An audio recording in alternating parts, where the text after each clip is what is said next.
এবার কি বিপদ হলো বুঝলে তো? আমরা 10 জনে নেমে এলাম, ওরা 1 ম্যান অ্যাডভান্টেজ পেয়ে গেল। আচ্ছা স্যার, আপনি দিয়েগোকে নামাচ্ছেন না কেন বলুন তো? না, দিয়েগো খেলবে না। জানো না তুমি কেন? ও খেললে আমরা জিতবো না। কিন্তু দিয়েগো শট মারছে না কেন? একদম ফাঁকায় গোল পেয়েও মারছে না কেন শটও? খুব তো ভালোবাসেন ভালোবাসেন বলছেন, তা যাকে ভালোবাসেন তাকে এতগুলো কথা শোনাতে খারাপ লাগলো না আপনার? সত্যি কথাটা শুনবেন? শোনার মতন মনের জোর আছে আপনার?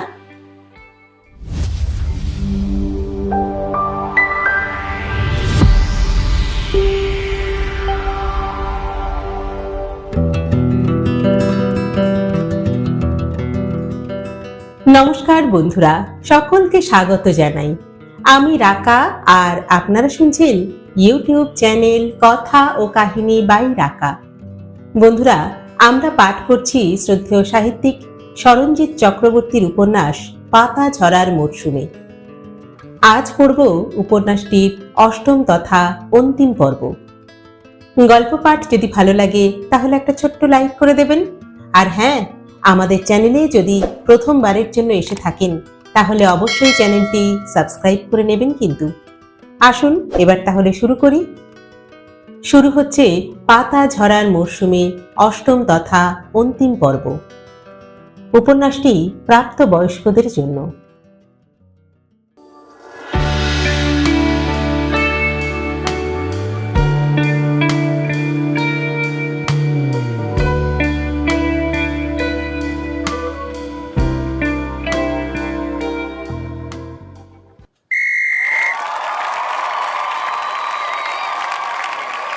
ঠিক 4টের সময় রেফারির বাঁশির সঙ্গে শুরু হয়ে গেল খেলা।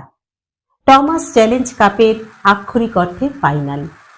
মাঠের পূর্ব প্রান্তে রবিন মেমোরিয়াল আর পশ্চিম প্রান্ত আগলাচ্ছে নঙ্গি হাই। ডুডু স্ট্রাইকার হলেও খেলা শুরুর প্রথম খানিকক্ষণ বল ধরে নিচে নেমে নিজেদের অর্ধে খেলতে লাগলো। দেখলো রবিন মেমোরিয়ালও বিশেষ এগোচ্ছে না। অবশ্য সেটাই স্বাভাবিক, ওরা আজ ড্র করলেই কাপটা জিতে যাবে। মিনিট 10 ধিমে চালে খেলা চলল। আর 12 মিনিটের মাথায় ঘটল ঘটনা। মাঝ মাঠ থেকে আমান চিপ করে বলটা রাখলো ডান দিকে। ডুডু ওদের রাইট উইঙ্গারের সঙ্গে 1-2 খেলে বলটা নিয়ে পৌঁছে গেল বক্সের মাথায়। রবিন মেমোরিয়ালের ডিফেন্ডার ওকে ট্যাকেল করার আগেই আলতো করে বলটা ভাসিয়ে দিল দুটো ডিফেন্ডারের মাথার উপর দিয়ে জ্যাকসনের দিকে। বলটা রিসিভ করে পুশ করলে 4টে গোলকিপারও গোল বাঁচাতে পারবে না। কিন্তু বুকে রিসিভ করার বদলে জ্যাকসন হঠাৎ শরীরটাকে ছুঁড়ে মাটির সঙ্গে সমান্তরাল করে দিয়ে চাইনিজ ভলি মারতে গেল। বলটা উড়ে এসে লাগলো ওর হাঁটুতে। তারপর গড়াতে গড়াতে চলে গেল কর্নার ফ্ল্যাগের কাছে গোল লাইন অতিক্রম করে। গোল কিক। আরে কি করছিস কি তুই? ডুডু চিৎকার করে উঠল। জ্যাকসন মুখ কাচুমাচু করে বলল, আসলে ভাবলাম যে জিকোর মতো মারবো। গতকালই তো ESPN এ পুরনো খেলা দেখছিলাম একটা, দেখলাম জিকো ঠিক এভাবে গোল দিয়েছিল রে। রুদ্র পাশ দিয়ে যেতে যেতে বলল, শালা সার্কাসের জোকার এবার খেল দেখাচ্ছে। এবার রবিন মেমোরিয়াল চেপে ধরল কিছুটা। ডুডুদের দম বেরিয়ে যাচ্ছিল। তবে রবিন মেমোরিয়ালের স্ট্রাইকারদের অপদার্থতায় ওদের কোনো শটই গোলে থাকলো না। এরই মধ্যে 28 মিনিটে আমান একজনকে কাটিয়ে বল বাড়ালো বাঁ প্রান্তে। ডুডুদের লেফট ব্যাক ওভারল্যাপে গিয়ে বলটা ধরে সেন্টার রাখলো বক্সের মাথায়। ডুডু বুক দিয়ে বলটা নামিয়ে মারতে যাবে, হঠাৎ কোত্থেকে যেন জ্যাকসন উদয় হলো। লিভ ইট বলে দুম করে শট মেরে দিল বলটায়। বলটা বেলুনের মতো উড়ে গেল বারের উপর দিয়ে। জ্যাকসন এবার নিজেই বলল, বলটা ভীষণ খারাপ বুঝলি, আমি যে ড্রপ শট মারলাম তা বলটা বুঝতেই পারলো না। আবার চেপে ধরল রবিন মেমোরিয়াল। দুবার প্রায় গোল হয়েও যাচ্ছিল। প্রথমবার বলটা সোজাই ছিল, কিন্তু কবিরই বুক লাগিয়ে প্রায় গোল খেয়ে যাচ্ছিল। ভাগ্যিস আমান গোল লাইন সেভ করলো। দ্বিতীয়টাও সেই রকমই। সহজ একটা বল গ্রিপ করতে গিয়ে কবির ফসকালো। বলটা চলে গেল ফাঁকায় দাঁড়ানো রুদ্রর কাছে। কিন্তু এবার তড়িঘড়ি করতে গিয়ে মিস করলো রুদ্র। নঙ্গি হায়ের সমর্থকদের হাঁফ ছাড়ার শব্দে ডুডুর মনে হলো কোথাও যেন স্টিম ইঞ্জিন ছাড়লো বোধহয়। বিপদ, ডুডু বুঝলো ঘোর বিপদ। ওরা আস্তে আস্তে হারিয়ে যাচ্ছে খেলা থেকে। কিছুতেই ম্যাচটা ধরতে পারছে না ওরা। ইস, দিয়ে গোটা যদি থাকতো।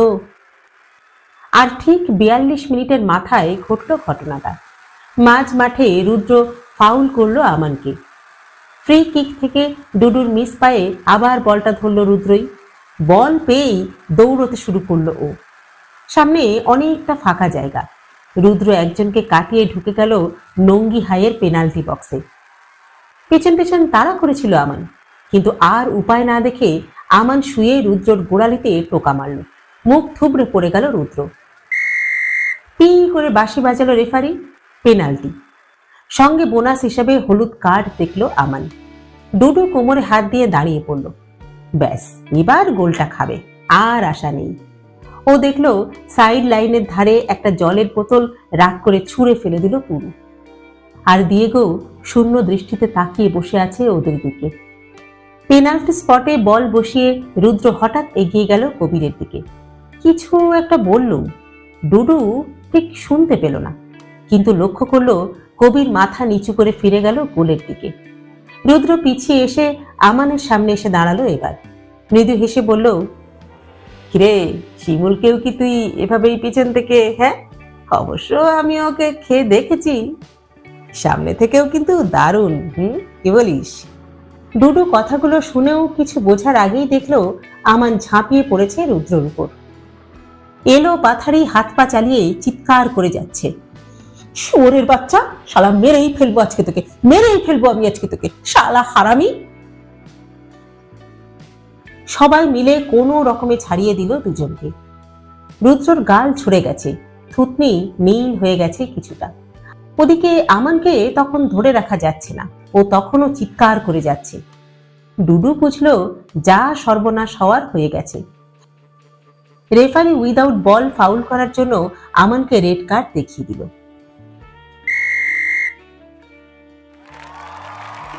আমান যখন মাঠ থেকে বেরোচ্ছে, রবিন মেমোরিয়ালের সমর্থকদের চিৎকার বোধহয় কলকাতা থেকেও তখন স্পষ্ট শোনা গেল। স্বাভাবিক, ম্যাচ তো রবিন মেমোরিয়ালের পকেটে। ডুডু চোখ বন্ধ করলো এবার। রিজার্ভ বেঞ্চের দিকে তাকাবার সাহস ওর নেই আর। ডুডু ভাবলো, অলক্ষ্য থেকে কি সত্যিই কেউ লক্ষ্য করছেন ওকে? দেখতে পাচ্ছেন ওর যন্ত্রণা? আকাশের দিকে মুখ তুলে তাকালো একবার। লাল আগুন রঙের একটা বিশাল পাখি অনেক উপরে ভেসে আছে। পেনাল্টি স্পটে বলটা বসিয়ে ডুডুর দিকে তাকিয়ে হাসলো রুদ্র। তারপর অপেক্ষা করতে থাকলো রেফারির বাঁশির। সারা মাঠ নিস্তব্ধ। অনেক দূরের পাখির কিচিরমিচির পর্যন্ত স্পষ্ট শোনা যাচ্ছে। নিজের নিঃশ্বাসটাও যেন শুনতে পেল ডুডু। আর তারপরে শুনল স্বর্গ মর্ত পাতাল ভেদ করা বাঁশির আওয়াজ। রুদ্র কোণা থেকে দৌড়ে গেল বলটার দিকে। তারপর বাঁ পায়ের শটে সেকেন্ড পোস্টের কোণায় বলটা রাখল। নিশ্চিত গোল। রবিন মেমোরিয়ালের সমর্থকরা আনন্দে চিৎকার করে উঠল। কিন্তু চিৎকারটা পূর্ণ হওয়ার আগেই কি জানি কি যে ঘটল। ডুডু দেখলো একটা সরল রেখার মতো কবির ছিটকে গেল বলটার দিকে। ওর বাড়ানো হাতে লেগে বলটা দিক পরিবর্তন করে পোস্টে লাগলো। তারপর গড়িয়ে গড়িয়ে পার হয়ে গেল গোল লাইন। সারা মাঠ হঠাৎ চুপ। ডুডুর মনে হলো ওর হৃৎপিণ্ডটা বুঝি মুখ দিয়ে বেরিয়ে আসবে। রেফারি পিং করে বাঁশি বাজিয়ে দিল। কর্নার। কবির ছিটকে বেরোলো গোল থেকে। হতভম্ব রুদ্রর দিকে তাকিয়ে চিবিয়ে চিবিয়ে বলল, শুয়োরের বাচ্চা, ভেবেছিস কি তুই? হ্যাঁ, আমি বুঝবো না যে টাপুর কেন এসেছিল? মেয়েদের দিয়ে নোংরামো শুরু করেছিস তুই না, দালাল শালা। দম থাকলে গোল দিয়ে দেখা, বুঝলি? রুদ্র মাথা নিচু করে কর্নার ফ্ল্যাগের দিকে এগিয়ে গেল। বল স্পটে বসিয়ে কর্নার নিতে নিতে রেফারির বাঁশি জানিয়ে দিল হাফ টাইম। ওরা মাঠ থেকে বেরোতেই পুরো এগিয়ে এলো ওদের দিকে। ডুডু দেখলো কবির তখনও রাগে ফুঁসছে। পুরো চিন্তিত হয়ে এসে ডুডুকে বলল, এবার কি বিপদ হলো বুঝলে তো? আমরা 10 জনে নেমে এলাম, ওরা 1 ম্যান অ্যাডভান্টেজ পেয়ে গেল।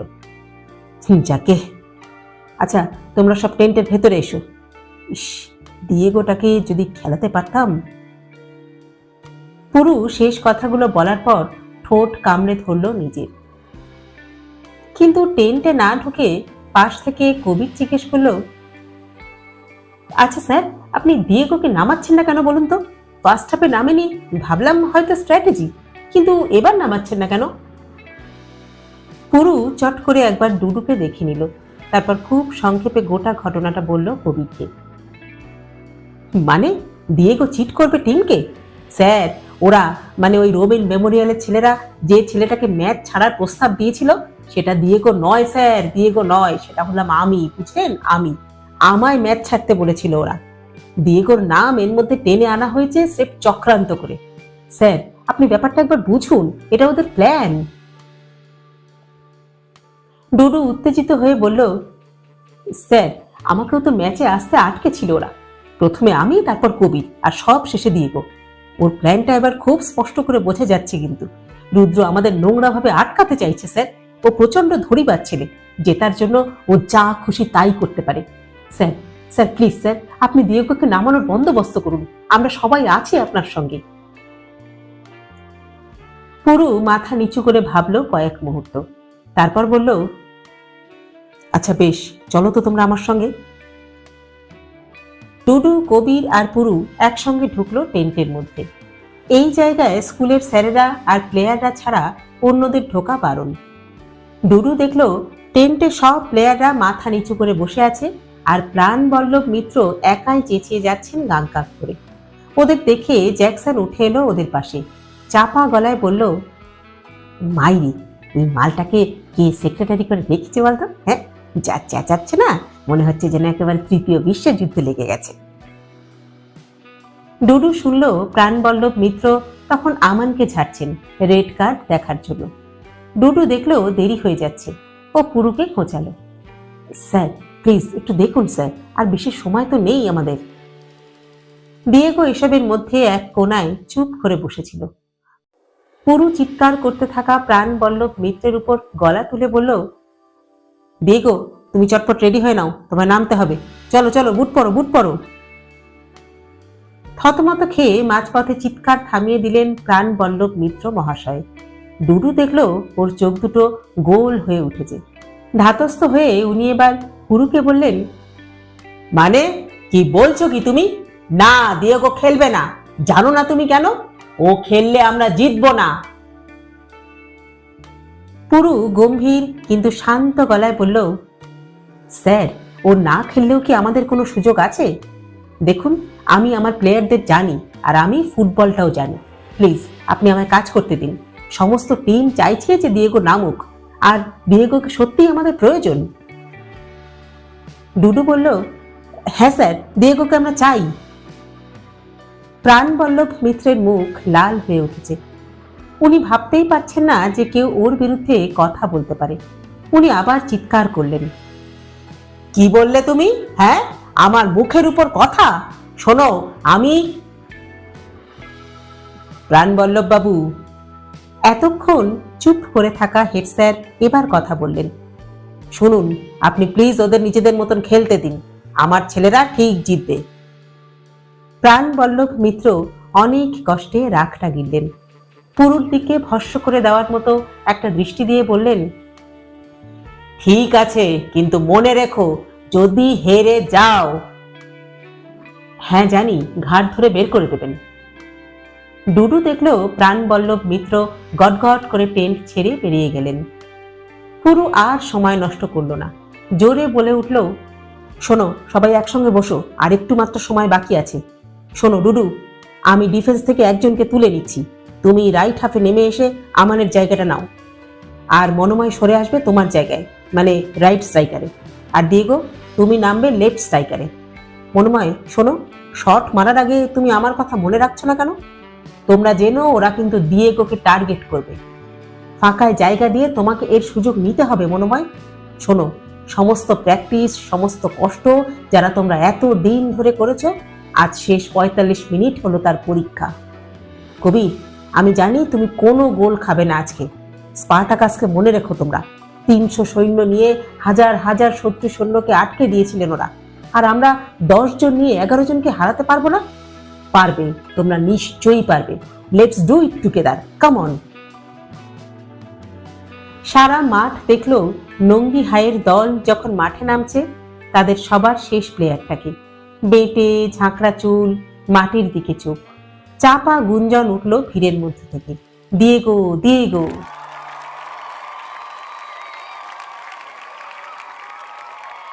সেন্টারে বল বসিয়ে নিজের জায়গায় ফিরে গেল দিয়েগো। কিক অফ করার জন্য রুদ্র এগিয়ে এলো। দিয়েগোর দিকে তাকিয়ে জোরে বলল, কিরে, এবারেও গতবারের মতন করবি নাকি? ডুডু দেখলো দিয়েগো পাত্তাই দিল না ওকে। রেফারি বাঁশি বাজিয়ে বুঝিয়ে দিল খেলা শুরু। রবিন মেমোরিয়াল প্রথম মিনিট 8 বল নিজেদের মধ্যে দেওয়া নেওয়া করে কাটালো। ডুডুরা অনেকবার বল তাড়া করলো, কিন্তু রবিন মেমোরিয়াল পুরো ডিফেন্সে ঢুকে গেছে। ম্যাচ ড্র করাই যেন ওদের লক্ষ্য। কিন্তু 10 মিনিটের মাথায় হঠাৎ আক্রমণে উঠল রবিন মেমোরিয়াল। 3-4টে লম্বা পাস খেলে ওরা পৌঁছে গেল নঙ্গি হাইয়ের বক্সে।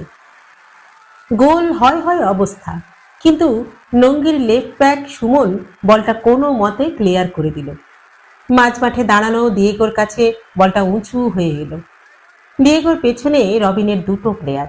দিয়েগো বলটা রিসিভ না করে চোখেতে শরীর ঘুরিয়ে শূন্যে লাফ দিয়ে বলটা পাশ বাড়ালো ফাঁকায় দাঁড়ানো জ্যাকসনকে।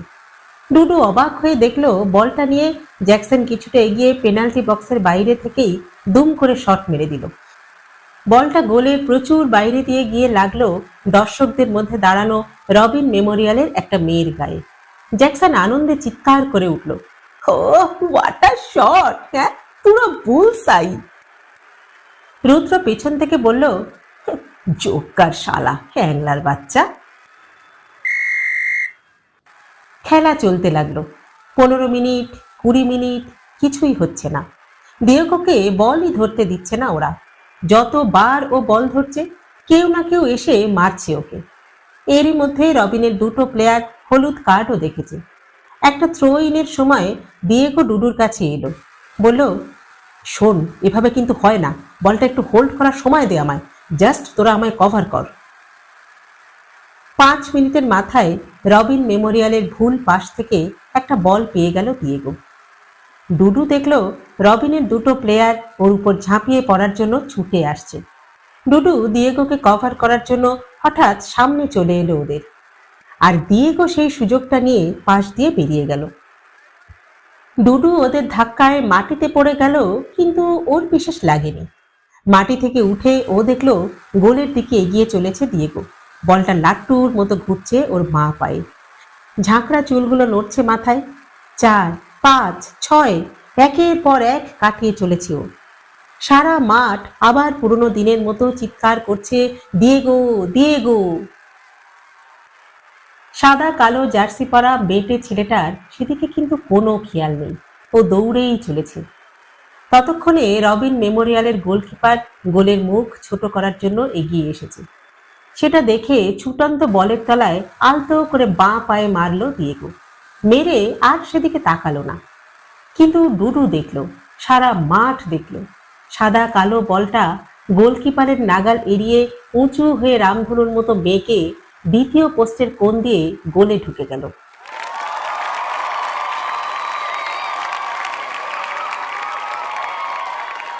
1-0 নঙ্গি হাই স্কুল। সবাই পাগলের মতো দৌড়ে গেল দিয়েগোর দিকে। ডুডু দেখলো কবির হাত দুটো বুকের কাছে নিয়ে হাঁটু গেড়ে বসে আছে গোল লাইনে। পুরো আনন্দে উত্তেজনায় পায়চারি করছে রিজার্ভ বেঞ্চের সামনে। ডুডুর চোখে চোখ পড়তে হাত দিয়ে ডাকলো ওকে। ও দৌড়ে গেল পুরুর কাছে। পুরু বলল, শোনো, সাবধান, এবার কিন্তু খুব সাবধান, কারণ এবার ওরা মরণ কামড় দেবে। একটা গোল করতে হবে, আর মিনিট 20 মতো সময় আছে, বুঝেছো তো? আবার শুরু হলো খেলা। এবার সত্যিই রবিন মেমোরিয়াল মরণ কামড় দিতে শুরু করলো। ওদের সব প্লেয়ার প্রায় উঠে এসেছে। দুটো খেলার এগ্রিগেট ফলাফল এখন 1-1। এবার যে গোল দেবে সেই জিতবে। রবিন মেমোরিয়ালের আক্রমণ একের পর এক আছড়ে পড়তে শুরু করেছে নঙ্গি হাইয়ের ডিফেন্সে। শুধু দিয়েগো ওপরে দাঁড়িয়ে, জ্যাকসন নিচে নেমে ডিফেন্স করছে। ডুডুদের নাকের জলে চোখের জলে হওয়ার মতো অবস্থা। ডুডু বুঝল 10 জন মিলে 11 জনের সঙ্গে পাল্লা টানতে গিয়ে দম ফুরিয়ে এসেছে ওদের। 35 মিনিট, 38 মিনিট।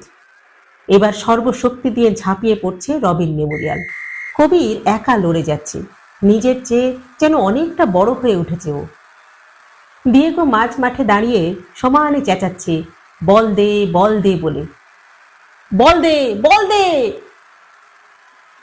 ডুডু দেখল পুরো সাইড লাইন থেকে দেখাচ্ছে যে আর 5 মিনিট মাত্র বাকি। মোটে 5 মিনিট? তবে কি এক্সট্রা টাইম খেলতে হবে? ডুডু জানে একটা এক্সট্রা টাইম খেলতে হলে সব শেষ, কারণ কেউ দম পাবে না। এই সব 5-7 চিন্তার মধ্যেই একটা কর্নার পেল রবিন মেমোরিয়াল।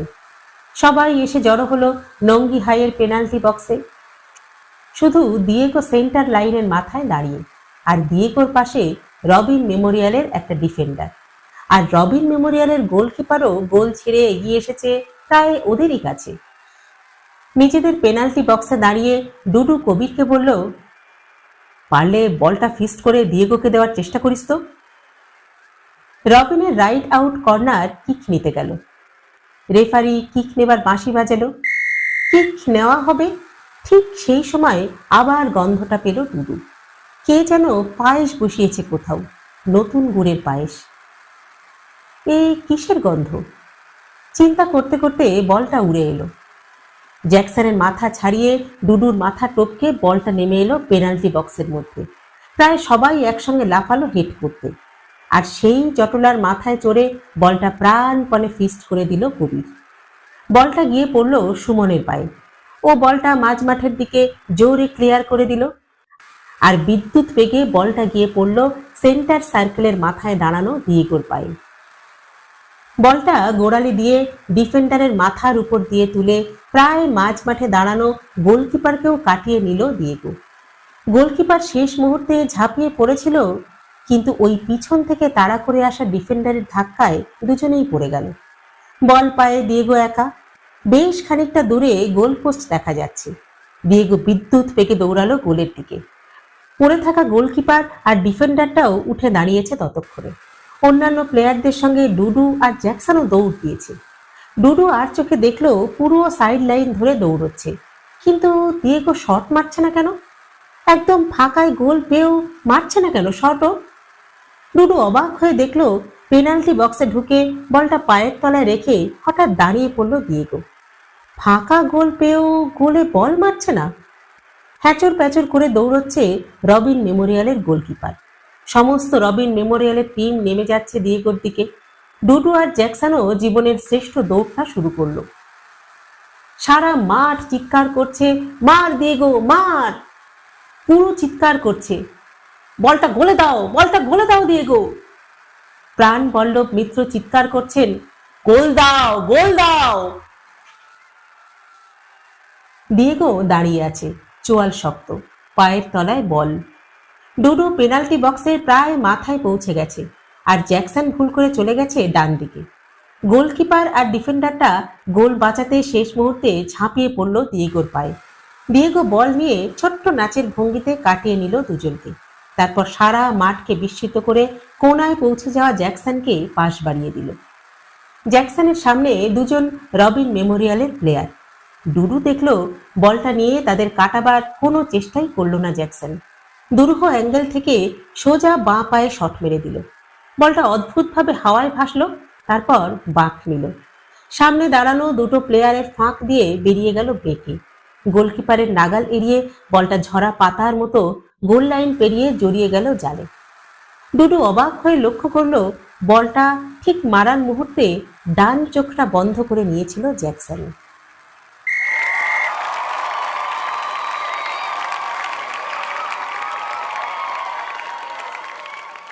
রেফারির খেলা শেষের বাঁশিটা চাপা পড়ে গেল নঙ্গি হাইয়ের সমর্থকদের চিৎকারে। ডুডু বসে পড়ল মাঝ মাঠে। জিতেছে, শেষ পর্যন্ত ওরা জিতেছে। এত সংকট, মনোমালিন্য, অনিশ্চয়তা কাটিয়ে শেষ পর্যন্ত টমাস চ্যালেঞ্জ কাপ পেয়েছে ওরা। ডুডুর খুব হালকা লাগছে এখন। চারিদিকের হই হট্টগোল থেকে মনে মনে নিজেকে বিচ্ছিন্ন করে অনেক উপরে ভেসে থাকা লাল একটা পাখির দিকে তাকিয়ে রইল ও। মনে মনে ধন্যবাদ দিল ও পাখিটারও আরো অনেক অনেক উপরের অলক্ষ্যের একজনকে। তিনি লক্ষ্য করেন, তিনি সত্যিই লক্ষ্য করেন। এরই মধ্যে জ্যাকসন দৌড়ে এলো ওর কাছে, বলল, বলটা এবার কথা শুনলো, দেখলি ডুডু? কারণটা জানিস তো? এতদিন মারিয়েন্তেস, রোনাল্ডিনহোরা শট মারছিল, আর আজ মারলো মনোময় মুখোপাধ্যায়। আমি জোকার না? হ্যাঁ, আমি জোকার। দেখ শালা, একেই বলে জোকার ট্র্যাম্প। মাঠের হই হট্টগোলের মধ্যে ডুডুর হাতে এমএলএ সাহেব তুলে দিলেন টমাস চ্যালেঞ্জ কাপ, পরপর 3 বার, চিরদিনের মতো। পুরুকে নিয়ে ওরা লোফালোফি করলো খানিকক্ষণ। এর মধ্যে সবার সামনে প্রাণবল্লভ মিত্র এসে জড়িয়ে ধরলেন পুরুকে। বললেন সামনের বারও যেন যেতে নঙ্গিহাই। হইচইয়ের মাঝে এবার ডুডুর কাছে এলো রুদ্র। সেই তেজ আর নেই যেন। ও বলল, সরি রে, সরি ফর এভরিথিং। আমি অনেকভাবে তোদেরকে আটকাতে চেয়েছিলাম, কিন্তু পারলাম না। It's nothing personal. তবে যদি আরেকবার সুযোগ পেতাম না, আবার কিন্তু তোদেরকে হারাবার চেষ্টা করতাম। Anyway, congrats. পাশের থেকে জ্যাকসন কিছু বলতে যাচ্ছিল, ডুডু বাধা দিল। ও নিজে বলল, তোর হয়তো পার্সোনাল ছিল না, but it was personal to us. আমাদের সবার মুখ থুবড়ে পড়া জীবনটাকে দাঁড় করানোর জন্য জেতার খুব দরকার ছিল এই ম্যাচটা। আর শোন, আবার খেলা হলেও কিন্তু তোরা পারতিস না। Rudra, some things are only possible in dreams. এটাও তাই। রুদ্র হাসল। এ অবজ্ঞার হাসি নয়। তারপর ডুডুর কাঁধে চাপড় মেরে চলে গেল। রুদ্র যেতে যেতেই জ্যাকসন বলল, ওই দেখ। ডুডু দেখলো ভারী মিষ্টি দেখতে একটা মেয়ে ওদের সামনে এসে দাঁড়িয়েছে। মেয়েটা ডুডুদের পাশে দাঁড়ানো দিয়েগোকে বলল, থ্যাংক ইউ, আমার কথা রেখেছো তুমি। এবার বলো তো, কি বলতে চাও আমায়? পেছন থেকে জ্যাকসন টিপ্পনি কাটল, দিয়েগো আর কি বলবে, সেই বর্গির আমল থেকে তো শুধু শুনেই গেল। দিয়েগো হাসল। এই হাসি, এই চোখ ডুডু এখন চেনে। ও শুনল মেয়েটাকে দিয়েগো বলল, বলবো রূপাই, বলবো, ইন গুড টাইম। যখন সময় হবে তখন তোমাকেই বলবো। রূপাই বলল, বেশ, আমি তবে অপেক্ষা করব দিয়েগো। তোমাদের সেলিব্রেশন হয়ে যাক, আমি তোমার জন্য মাঠের গেটে অপেক্ষা করব, কেমন? আর শোনো, আজ কিন্তু আমি তোমার সঙ্গে ফিরব। এই বলে মেয়েটা 1000 ওয়াটের হাসি দিয়ে চলে গেল ফিরে। কিন্তু কবির, কবির কই? একটু দূরে শিমুলের পাশে দাঁড়িয়ে থাকা আমানকে জিজ্ঞেস করলো ওরা। আমান বলল, উফ, কবিরটা এমন একটা গিভ আপ না, এর মধ্যে টেন্টে গিয়ে একা বসে আছে। ওরা তাড়াতাড়ি টেন্টে ঢুকে গেল। ডুডু দেখলো একা মাটিতে বসে আছে কবির, মাথা নিচু, চোখের কোণ দিয়ে জল পড়ছে ওর। এই জলের মানে এখন বুঝতে পারল ডুডু।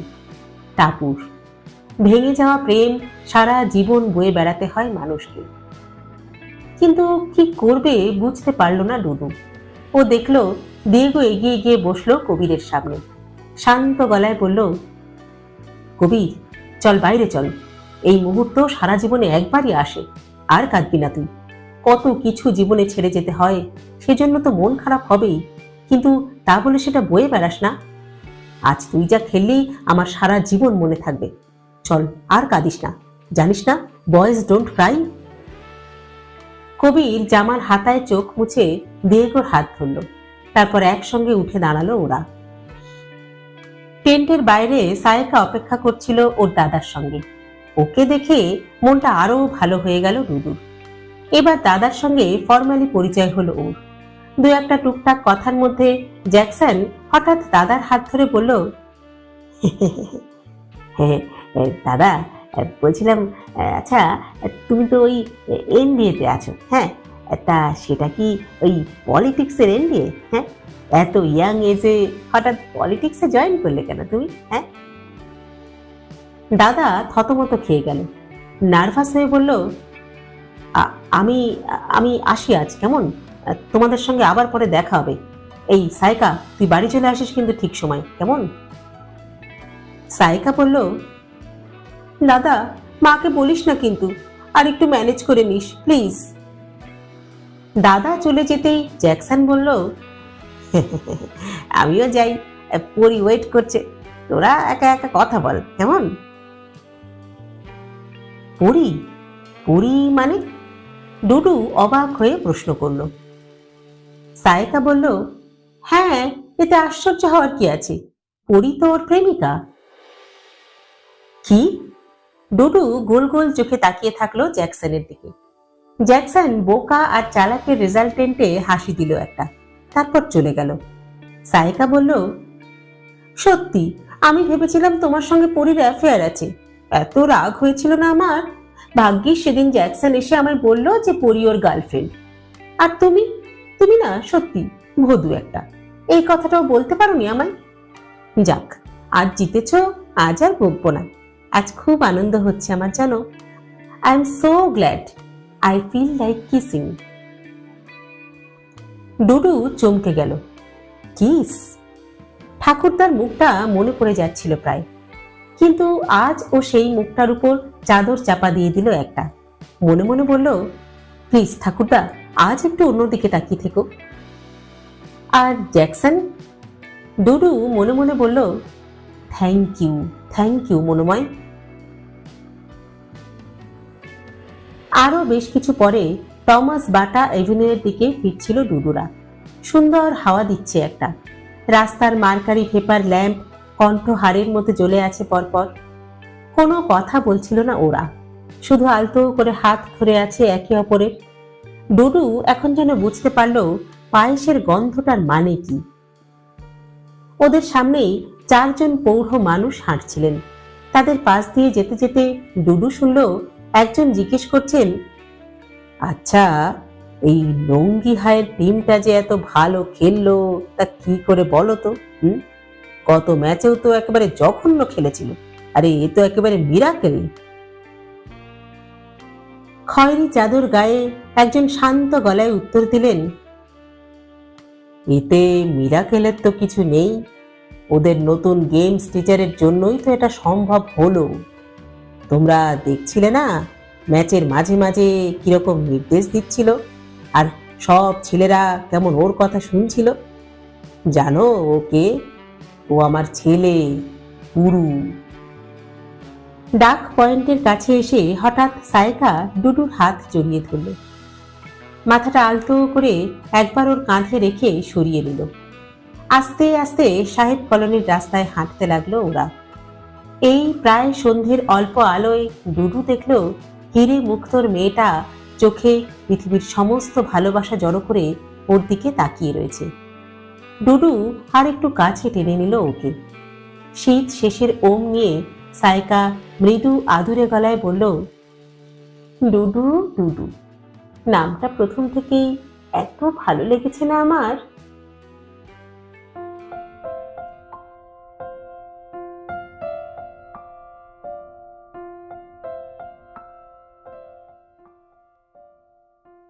এদিকটায় সার সার পাম গাছ, পেছনে লাল সাদা হস্টেল, তার বড় বড় কাচের জানালা, সবুজ রঙের বিশাল দরজা, ইংরাজি ডি অক্ষরের মতো চাতাল। এই চাতালেই এখন বসে আছে ওরা। দূরে প্যান্ডেলের মাইক বাজছে, রং দে বসন্তি ছবির গান হচ্ছে। এর আগের গানটায় এই চাতালে জ্যাকসন আর ডুডু নাচছিল। জ্যাকসন তো নাচতে নাচতে পুরুকেও হাত ধরে টানছিল নাচবার জন্য। অবশ্য পুরু নাচেনি, হেসে হাত ছাড়িয়ে নিয়েছিল। জ্যাকসনটা খুব মজার ছেলে। ওরা যেখানে বসে আছে তার কিছু দূরে বাটার রাস্তা। দূরত্ব এমন যে এখানে বসলে রাস্তার সব কিছু দেখা গেলেও রাস্তার গোলমালটা আর পোহাতে হয় না। আজ রাস্তায় অনেক লোকজন, কারণ আজ সরস্বতী পুজো। বাটানগরে প্রচুর সরস্বতী পুজো হয়। 2 পা দূরে দূরেই এক একটা ক্লাব আর তাদের ছোট্ট ছোট্ট পুজো। আর এই পুজোগুলোর বৈশিষ্ট্য হলো এর ঠাকুরের মূর্তি। দেশলাই কাঠি, আলপিন, বিস্কুট, মিষ্টি থেকে শুরু করে রাংতা, ভাঙা কাঁচ সব কিছুর মূর্তি তৈরি হয়। একবার তো একটা ক্লাব দুটো মেয়েকে নিয়ে এসেছিল। 2 ঘন্টা করে ওরা ঠাকুরের ভঙ্গিতে দাঁড়িয়েছিল। সেই দেখতে কি ভিড় কি ভিড়। পুরুর মনে আছে কুশ তো একটা মেয়েকে চোখও মেরেছিল। সেই নিয়ে ক্লাবের ছেলেদের সঙ্গে অশান্তিও হয়েছিল খুব। কথাটা মনে পড়াতে নিজের মনেই হাসল পুরু। আজ কুশটা থাকলে খুব ভালো হতো। অবশ্য বলেছে ও আসবে এখন সন্ধে 7টা। ও বলেছে 7টাতে আসবে, কিন্তু কুশের 7টা তো।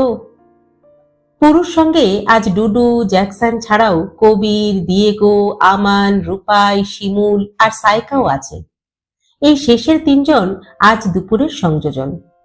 গতকাল প্রাণ বল্লভ মিত্র খেলার শেষে পুরুকে যে ইঙ্গিত দিয়েছিলেন আজ স্কুলে, সেটাই মৌখিকভাবে বলে দিয়েছেন উনি। আজ শুক্রবার, সোমবার স্কুল খুললেই নঙ্গি হাই স্কুলের গেমস টিচারের অ্যাপয়েন্টমেন্ট লেটার পেয়ে যাবে পুরু। সেই কথা শোনার পর জ্যাকসন ধরেছিল, স্যার খাওয়াতে হবে কিন্তু, হ্যাঁ খাওয়াতে হবে।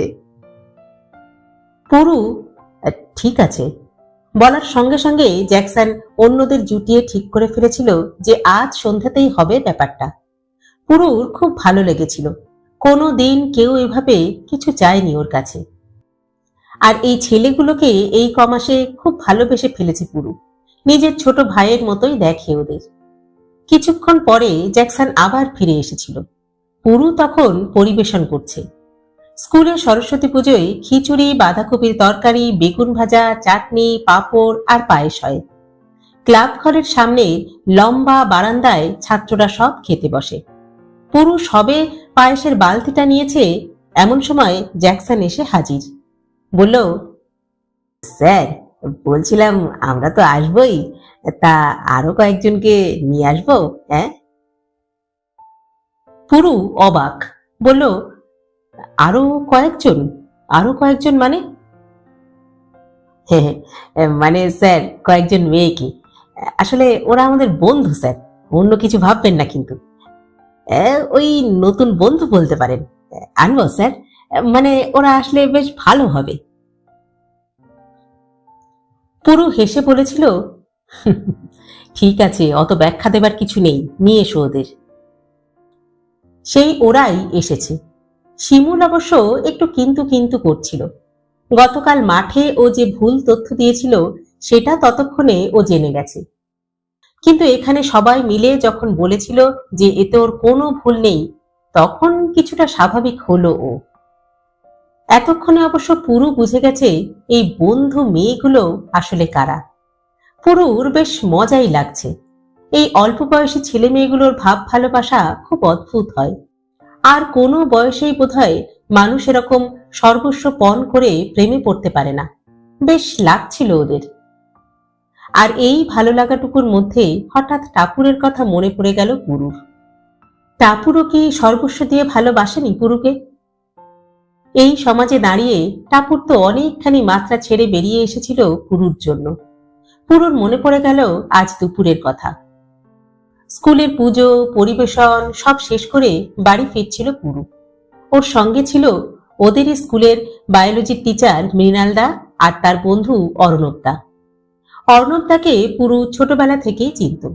মৃণালদা আর অর্ণবদা মৃণালদার বাড়িতে একসঙ্গে ঢুকে যাওয়ার পর পাড়ার ভেতরের রাস্তা দিয়ে একা একাই ফিরছিল পুরু। এই রাস্তাটা বেশ সরু, ছায়ায় ঢাকা।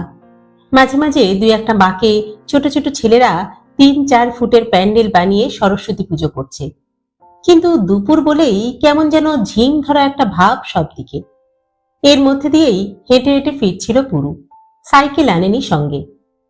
হাঁটতে হাঁটতে ও চলে এসেছিল সানি বুড়োর বাগানের সামনে। বাটানগরে এই বাগানটা খুব বিখ্যাত। বসন্তের আভাস পেয়ে বাগানে আবার রং ধরেছে এখন।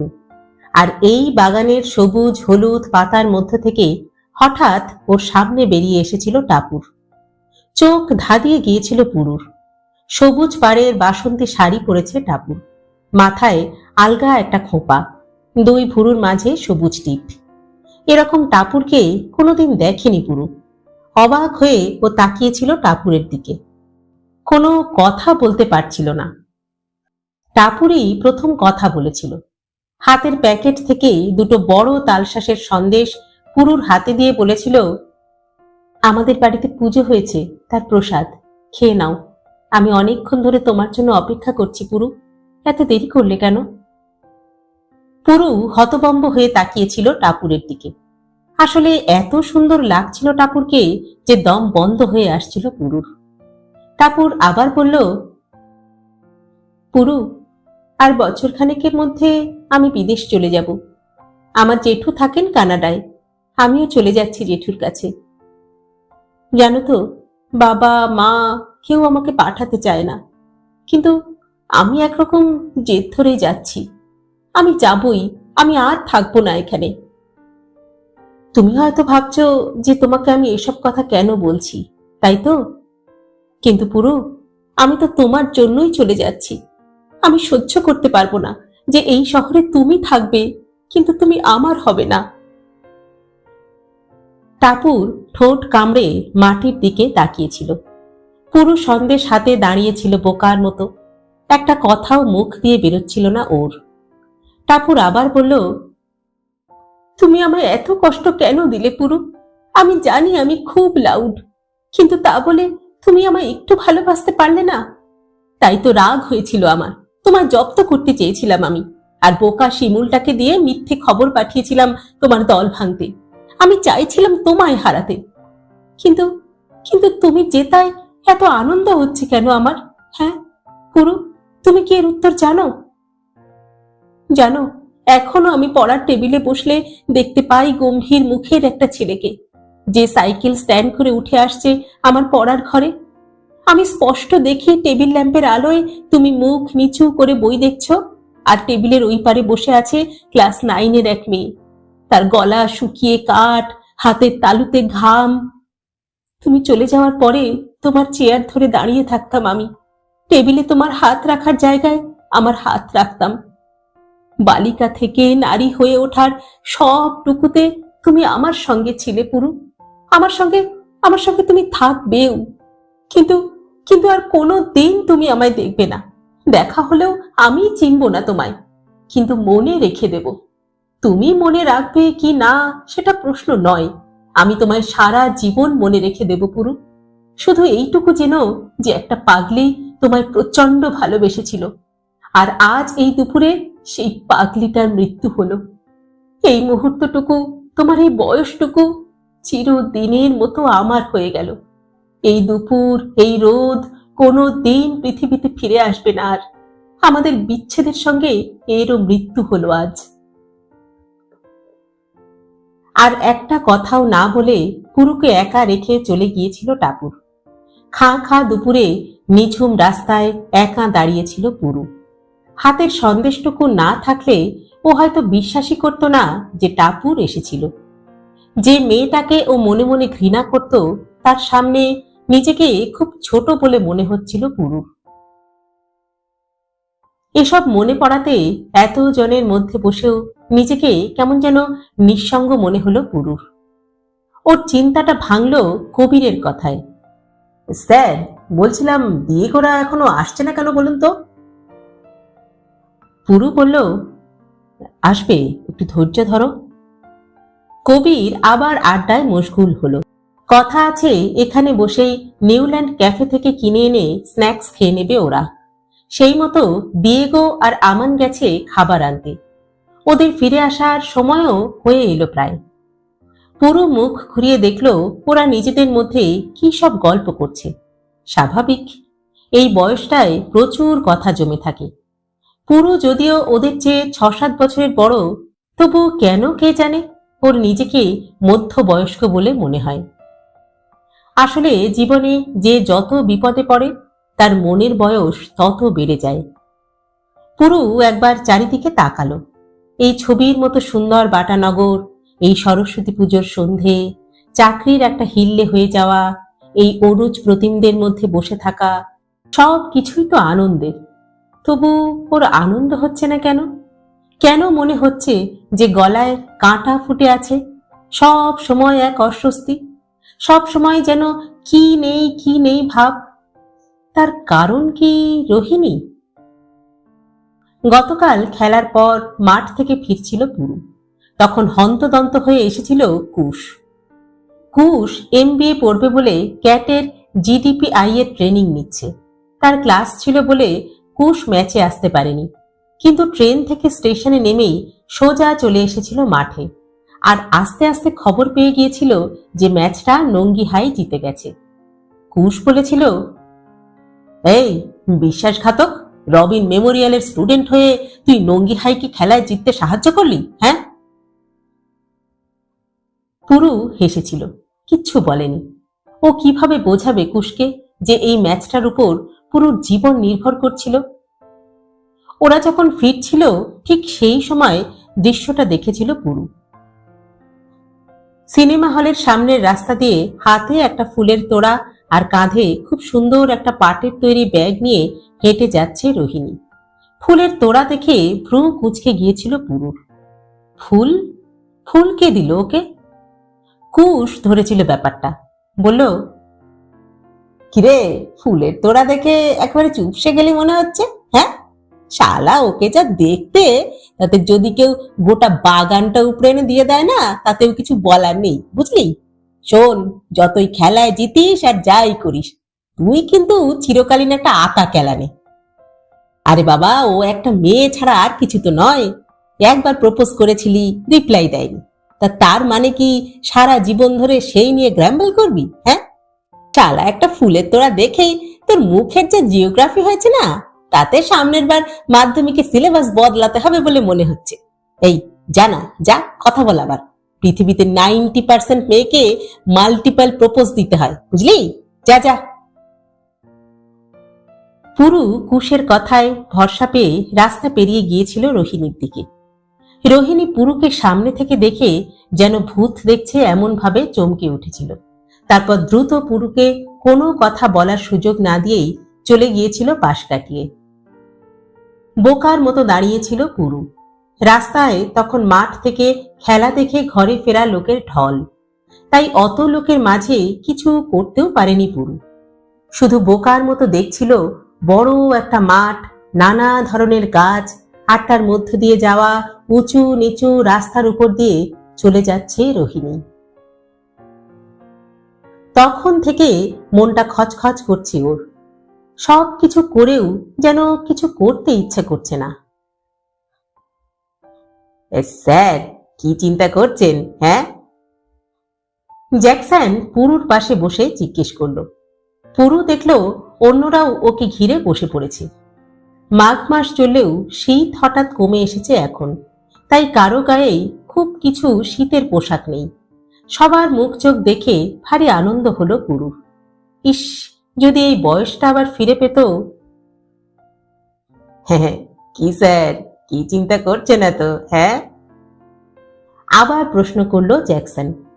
পুরু সামান্য হেসে বলল, কই কিছু না তো। তাহলে এবার চিন্তা করুন স্যার, বলে জ্যাকসন বলল, আচ্ছা স্যার, বলুন তো, একটি অবিবাহিত মেয়ে নিচে দাঁড়িয়ে আছে, এর ইংলিশ ট্রান্সলেশন এক কথায় কি হবে? মানে একটা ইংরেজি শব্দ বলতে হবে কিন্তু, যার মানে দাঁড়াবে এটা। পুরু হাসলো। এ আবার কিরকম প্রশ্ন? খানিকক্ষণ চিন্তা করে বলল, ধুস, পারবো না, তুমিই বলো। জ্যাকসন তৃপ্তির হাসি দিল। এনিওয়ান? এনিওয়ান? এই, তোরা কেউ পারবি, হ্যাঁ? সবাই চুপ। পুরু বুঝলো কেউ পারবে না। জ্যাকসন মিটিমিটি হাসছে। সায়েকা বলল, কেন সাসপেন্স ক্রিয়েট করছো বলো তো, বলেই দাও না। জ্যাকসন বলল, তাহলে সবাই ফেল তো, হ্যাঁ? না, ফেল নয়, উত্তরটা হলো মিসআন্ডারস্ট্যান্ডিং। পুরু অবাক হয়ে দেখলো ওদের জটলার থেকে একটু দূরে মোটর বাইক স্ট্যান্ড করতে করতে জবাবটা দিল কুশ। জ্যাকসন থতমত খেয়ে গেল, এটা ও আশা করেনি। কুশ এবার কাছে এসে জিজ্ঞেস করলো, কে? তোমার উত্তর তো দিলাম। আচ্ছা তুমি এবার বলো তো, মায়ের বোন মাসি হলে বাবার বোন পিসি কিভাবে প্রমাণ করবে? এ আবার কি? হ্যাঁ, ধুর, এ আবার প্রমাণ করা যায় নাকি? কুশ হাসলো, বলল, পারলে না তো? শোনো, খুব সোজা। মাতার বোন মাসি, তাহলে একের বোন মাসি, মা তা কি, তাই তো? এবার পিতার বোন, তাহলে পয়রসি পি ব্রাকেটে তয়াকার ইন্টু ব্রাকেটে ময়াকার দন্তস্বরসি সি ইজিক্যাল টু ব্রাকেটে ময়াকার তয়াকার মাতা সমান সমান পিসি। গুরু গুরু বলে জ্যাকসন কুশের হাত ধরল। পুরু ভাবল এ একেবারে শেয়ানে শেয়ানে হয়েছে। ও কথা ঘোরাবার জন্য বলল, কিরে কুশ, এত দেরি করলি যে? যাকে আয়, তোদের পরিচয় করিয়ে দিই। আচ্ছা দেখো, এ হলো কুশ, আমার বন্ধু, আর এরা হলো। কুশ পুরুকে কথা শেষ করতে না দিয়ে নিজেই এগিয়ে গিয়ে সবার সঙ্গে পরিচয় করে নিল। ঠিক সেই সময় দুটো সাইকেল বেল বাজিয়ে হাজির হলো সেখানে। পুরু দেখল দুটো ঢাউ সাদা পলিপ্যাকে খাবার দাবার নিয়ে এসেছে দিয়েগো আর আমান। ওরা খাবারের প্যাকেটগুলো বের করার উদ্যোগ নিতে যাবে, এমন সময় কুশ ফিসফিস করে পুরুর কানে কানে বলল, পুরু, রোহিণীকে দেখলাম, বুঝলি তো, রাকার সঙ্গে বেরিয়েছে, সিনেমা হলের সামনে ফুচকা খাচ্ছে, এখন গেলেও ধরতে পারবি। পুরু রোহিণীর নামে চিরিং করে শক খেল যেন। আবার সেই মেয়েটার কথা কেন? পুরু অভিমান ভরে বলল, না না, আমি যাব না। কুশ চাপা গলায় বলল, আহ পুরু, ছাকলামি করিস না তো, prove your tenacity, girls like that. এই সামান্য কথাতেই পুরু দ্বিধায় পড়ে গেল। কুশ এবার আলতো করে ধাক্কা দিয়ে বলল, আরে যা না শালা। পুরু এবার সত্যি সত্যিই উঠল। এখান থেকে সিনেমা হল খুব কাছে, 3-4 মিনিটের হাঁটা পথ। পুরু সবাইকে বলল, তোমরা বসো কেমন, আমি একটু আসছি, বলে জোরে পা চালালো সিনেমা হলের দিকে। ভাবলো এর মধ্যে যদি ফুচকা খাওয়া হয়ে গিয়েও থাকে, তাহলেও ওরা বেশি দূরে যেতে পারেনি, ওই চত্বরেই যাবে, শুধু একটু খুঁজে নিতে হবে, এই যা। সিনেমা হলের চত্বরটা বেশ ঝলমল করছে আজ, আর হবেই তো, সরস্বতী পুজো বলে কথা। পুরুকে বেশিক্ষণ খুঁজতে হলো না, দেখলো বড় রাস্তা দিয়ে একটু দূরে হেঁটে যাচ্ছে দুই বোন। সামান্য ভিড় থাকলেও দুজনকে চিনতে অসুবিধা হলো না পুরুর। ও রোহিণীদের পিছু নিল। আজ একটা হেস্তনেস্ত করবে ও। রোহিণী বহুত ঝুলিয়েছে ওকে, এতদিনে একটা কথাও বলেনি। অহংকার না, আজ ওর সমস্ত অহংকার ভাঙবে পুরু। দুটো পুজো প্যান্ডেলের মাঝখানের অপেক্ষাকৃত ফাঁকা জায়গায় পুরু গিয়ে দাঁড়ালো ওদের সামনে। পুরু লক্ষ্য করলো ওকে দেখেই রোহিণীর মুখটা যেন সাদা হয়ে গেল, ঠিক গতকালের মতো। পুরু ভাবলো ও কি দৈত্য না দানব? ওকে এত ভয় পাওয়ার কি আছে? পুরু কঠিন গলায় বলল, আমায় চিনতে পারছো রোহিণী? মানে আমায় কি চিনতে পারো তুমি? কি অন্যায় করেছি আমি বলতে পারো? আর কতদিন তোমার কাছে আসবো আমি? আমাকে পছন্দ না হয় সেটা সরাসরি বলে দিলেই তো পারো। এভাবে অবজ্ঞা করার কথা না বলে চলে যাওয়ার কি মানে হয় বলো দেখি? তুমি সুন্দরী বলে তোমার খুব অহংকার না? তুমি জানো ভালোবাসলে কেমন লাগে, কতটা কষ্ট হয়? আমায় এইভাবে কষ্ট দিয়ে কি লাভ তোমার? হ্যাঁ বলো, কথা বলছো না কেন? কেন কথা বলছো না তুমি? পুরু শেষ কথাগুলো বলার সময় একটু চিৎকার করে ফেলল। ও দেখল রোহিণী কাঁপছে। ওর অতর্কিত আক্রমণে রাকাও হতবাক। পুরু আরো কিছু বলতে চাচ্ছিল, কিন্তু রোহিণী আর দাঁড়ালো না। পিছন ফিরে দ্রুত হাঁটতে লাগলো ওদের বাড়ির দিকে। পুরুও ওর পিছু নিত, কিন্তু রাকা এবার হাত ধরে ফেলল পুরুর। ও তাকিয়ে দেখল রাকার চোয়াল শক্ত হয়ে আছে, চোখ দুটোও যেন জ্বলছে। পুরু এবার নিজেই হতভম্ব হয়ে দাঁড়িয়ে পড়ল। রাকা কঠিন গলায় বলল, শুনুন, আপনি আমার দিদির সম্বন্ধে কতটুকু জানেন যে আপনি ওকে অহংকারী বললেন? দিদি ভালো, প্রতিবাদ করতে পারে না, তাই আপনি যা ইচ্ছে ওকে তাই বলে যাবেন? খুব তো ভালোবাসেন ভালোবাসেন বলছেন, তা যাকে ভালোবাসেন তাকে এতগুলো কথা শোনাতে খারাপ লাগলো না আপনার? পুরুর তেজ কমে গেছে এতক্ষণে। আসলে খুব বেশিক্ষণ তেজ করে থাকতেও পারে না পুরু। ও হতাশ গলায় বলল, আমি কি করব বলতো? তোমার দিদি আমায় মানুষ বলে গণ্য করে না। তুমি বুঝবে না যে কি যন্ত্রণা। জানো, আমার একটা কথার উত্তর পর্যন্ত দেয় না ও। রাকা থমকালো, তারপর বলল, সত্যি কথাটা শুনবেন? শোনার মতন মনের জোর আছে আপনার? আর শোনার পরও দিদিকে ভালোবাসবেন আপনি? আর পুরো ঘাবড়ে গিয়ে জিজ্ঞেস করলো, মানে কি বলছো তুমি? রাকা স্থির দৃষ্টিতে তাকালো পুরুর দিকে, তারপর বলল, শুনুন, তবে আমার দিদি কথা বলতে পারে না। জন্ম থেকেই ষড়যন্ত্রের একটা ডিফেক্ট আছে ওর। ও সব শুনতে পায় কিন্তু কিছু বলতে পারে না। সেই জন্য সব সময় ও সংকুচিত হয়ে থাকে। বুঝলেন তো কেন ও কিছু বলে না আপনাকে? তারাতলার কাছে একটা ফিজিক্যালি চ্যালেঞ্জ বাচ্চাদের স্কুলে ও পড়ায়, আর সেটুকু নিয়েই ও থাকে। আপনি ওকে পছন্দ করেন শোনার পর থেকে ওর জীবনটা একটু অন্যরকম হয়েছে। কিন্তু আর কি আপনি ওকে পছন্দ করবেন, ভালোবাসবেন? হ্যাঁ বলুন, একটা বোবা মেয়েকে ভালোবাসবেন আপনি?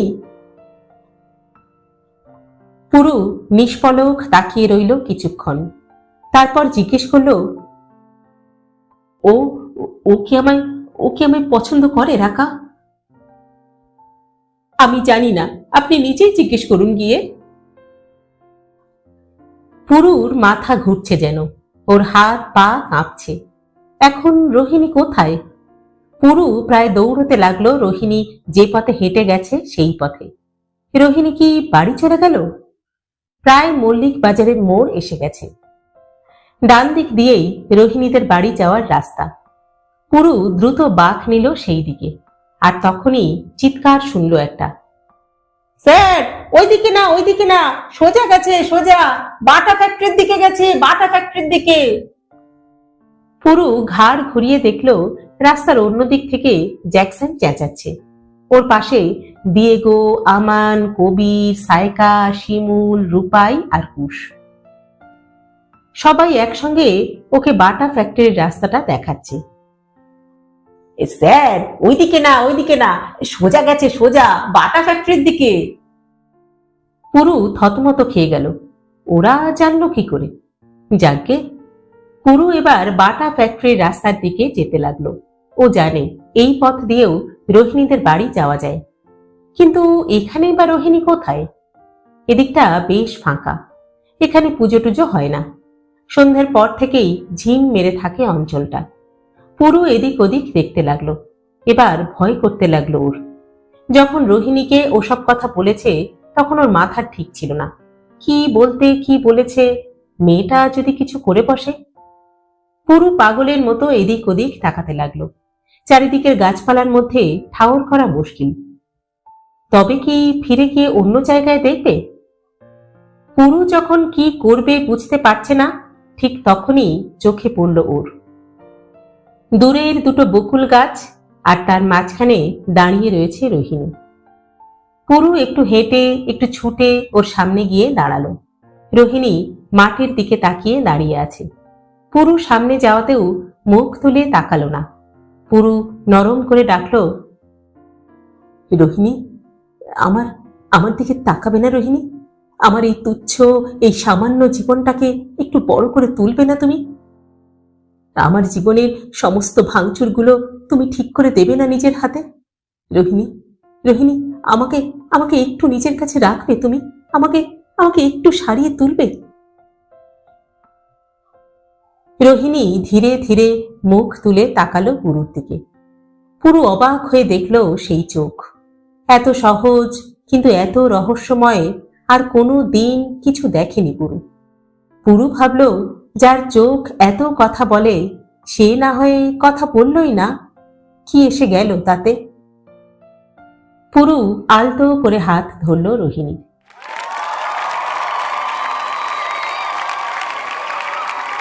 হঠাৎ বড় রাস্তার ওখান থেকে হল্লা উঠল একটা। পুরু দেখল কুশ আর বাকিরা দাঁড়িয়ে আছে দূরে, আর ওদের দিকে তাকিয়ে হাত নাড়ছে। পুরু হাসল, দেখল রোহিণী শক্ত করে ওর হাতটা ধরে রয়েছে। হঠাৎ মৃদুমন্দ হাওয়া বইতে লাগলো। সরস্বতী পুজোর সন্ধে গাঢ় হয়ে রাতের দিকে চলতে লাগলো। ওরা দুজনেই দুজনকে ধরে দাঁড়িয়ে রইল ওই বকুল গাছের তলায়। আকাশে ভেসে থাকলো শুক্লা পঞ্চমীর চাঁদ। দু চারটে রাতের পাখি হাওয়া কেটে চলে গেল কোথাও। তখন দূরে ছায়ার মতো মানুষেরা সুখ দুঃখ পেরিয়ে হেঁটে চলেছে। গাছেদের নূতন হয়ে ওঠার সময় হয়ে এলো। পাতা ঝরার মরশুম শেষ হয়ে এলো প্রায়। বসন্ত আসছে। এই লেবু রঙের চাঁদ, এই সারি সারি ঘুমন্ত গুলমোহর, এই দু একটা ঝাপটা ফুলের গন্ধ, এই কণ্ঠহারের মতো মারকারি ভেপার, এই ঝুলনের মতো সাজানো সহজতলি, এই বন্ধুত্ব, এই ভালোবাসা, সমস্তকে সাক্ষী করে হাজার হাজার মানুষকে বাঁচিয়ে তুলতে বসন্ত ফিরে আসছে আবার। বসন্ত ফিরে আসে বারবার।